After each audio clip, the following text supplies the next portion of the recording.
Du 23 au 29 novembre 2020, Des soins efficaces commencent par le dépistage de la maladie. C'est en fait la première étape pour accéder aux soins et interrompre éventuellement toute chaîne de contamination. L'Union congolaise des organisations des personnes vivant avec le VIH l'a bien compris. C'est pourquoi, avec la synergie d'autres ONG, notamment Coalition Plus, réseau international de lutte contre le sida et les hépatites virales, elle organise du 23 au 27 novembre 2020 la première semaine internationale du dépistage volontaire au RDC. Des opérations de sensibilisation sur l'importance du dépistage ainsi que la distribution des préservatifs et des masques seront organisées pour aider les populations à se protéger contre le VIH et la Covid-19. Le dépistage communautaire, c'est une façon de pouvoir contourner en fait la procédure régalienne, c'est-à-dire au lieu d'attendre seulement les gens dans des formations sanitaires pour les dépister, autant aller vers eux. Donc si on va vers eux, je crois qu'on pourra facilement couvrir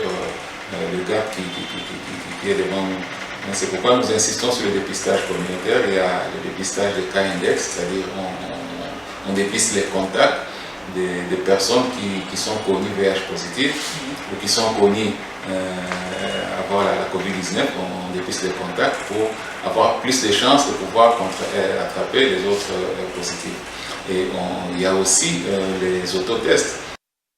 Concernant le VIH-Sida, les acteurs sont déterminés à atteindre l'objectif 3x90. Malgré les avancées enregistrées dans cette lutte en RDC, seulement près de 63% de personnes vivant avec le VIH connaissent leur état sérologique. D'où ce plaidoyer pour une implication de tous. Appeler toute la population à pouvoir se faire dépister. Il n'y a rien il n'y a pas raison d'avoir peur. Si on se fait dépister, il y a des médicaments pour ça. Que ce soit pour la Covid, vous êtes d'accord avec moi qu'il y a des médicaments, pour le VIH, il y a des médicaments, pour les hépatites, il y a des médicaments. Donc autant connaître sa situation avant pour être pris en charge. Et au gouvernement, c'est de mettre tous les moyens, de rendre disponibles les services de dépistage. Quand je parle des services, c'est-à-dire là où les gens peuvent aller se dépister, avec toutes les conditions possibles, et aussi les intrants. Par intrants, on voit tout le matériel et aussi les produits qui s'en suivent.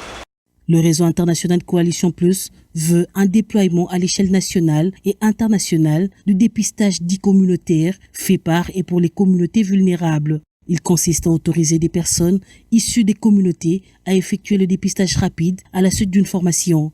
Cette démarche permet de contourner les barrières de la stigmatisation et de la discrimination et d'atteindre les populations les plus marginalisées, dont les homosexuels, les usagers des drogues, les professionnels de sexe, qui sont au cœur de dynamiques épidémiques combattues.